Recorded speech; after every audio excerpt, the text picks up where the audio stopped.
Di sebuah desa kecil yang terletak di tengah hutan, hidup penduduk yang sederhana dan damai. Desa itu dikelilingi oleh sungai yang berkelok-kelok dan pepohonan raksasa yang sudah berdiri selama ratusan tahun. Namun di balik keindahan desa itu, ada sebuah legenda yang membuat bulu kuduk warga berdiri. Menurut cerita para tetua desa, di sungai yang melintasi desa tersebut hidup seekor ular raksasa. Ular itu digambarkan sebagai makhluk sebesar pohon kelapa. Dikatakan bahwa ular itu hanya muncul ketika keseimbangan alam terganggu dan ketika manusia mulai serakah.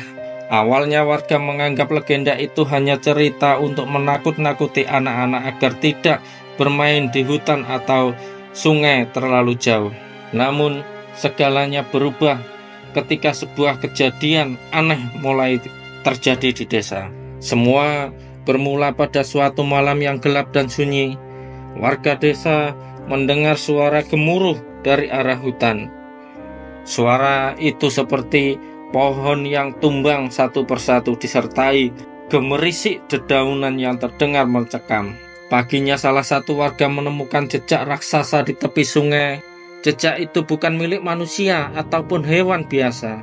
Bentuknya panjang lebar, seperti bekas sesuatu yang menyeret tubuhnya di tanah. Warga mulai cemas. Apa mungkin ular yang dikatakan pada legenda itu?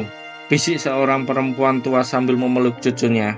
Kabar tentang jejak itu menyebar dengan cepat ke seluruh desa. Malam berikutnya, suara aneh terdengar lagi.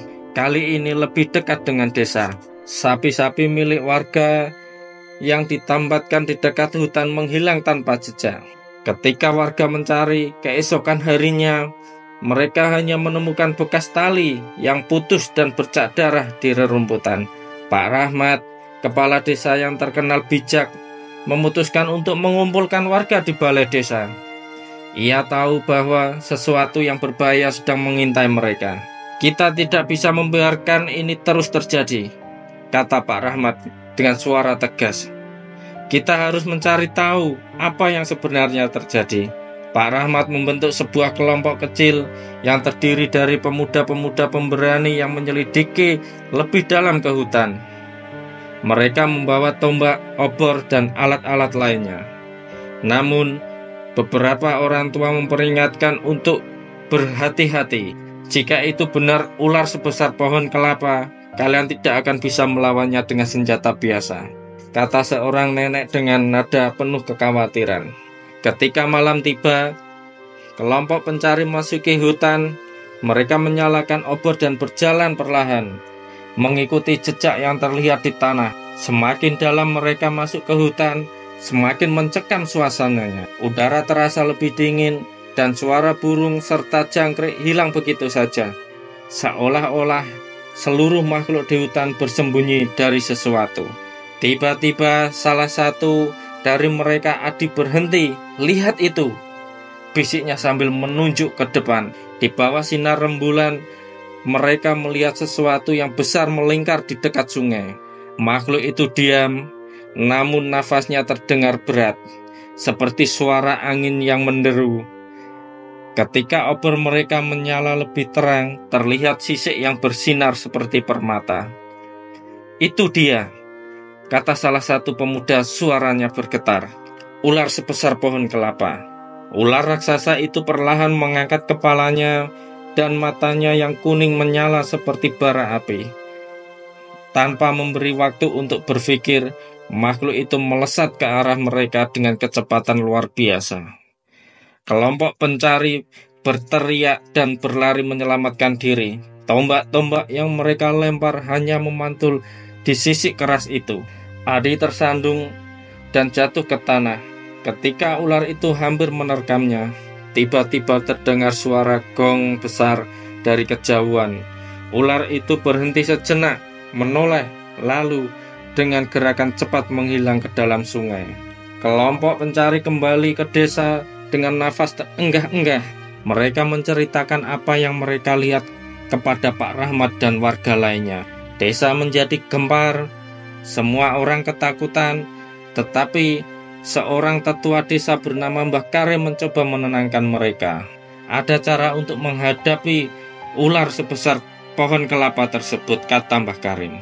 Makhluk itu bukan hanya sekedar ular, ia adalah penjaga hutan dan sungai. Jika ia muncul, itu berarti kita telah melakukan sesuatu yang salah. Pak Rahmat bertanya, apa maksudnya, Mbah? Mbah Karim mengangguk pelan dan melanjutkan, kalian tahu, beberapa bulan terakhir ada orang luar yang menebang pohon-pohon besar di hutan tanpa izin.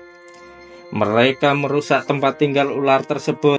Kita harus menghentikan perusakan ini dan memulihkan keseimbangan alam. Warga akhirnya sadar bahwa perusahaan penebangan kayu yang datang ke desa mereka telah melanggar aturan. Pak Rahmat segera memimpin warga untuk menghentikan aktivitas penebangan dan menanam kembali pohon-pohon yang telah ditebang. Mereka juga melakukan ritual adat untuk meminta maaf kepada alam semesta. Setelah beberapa minggu, suara-suara aneh dari hutan perlahan menghilang. Jejak ular raksasa tidak lagi terlihat, dan sapi-sapi warga tidak lagi hilang. Warga percaya bahwa ular tersebut telah menerima permintaan maaf. Mereka kembali ke tempat persembunyian di dasar sungai. Namun warga desa tidak pernah melupakan pelajaran yang mereka dapatkan.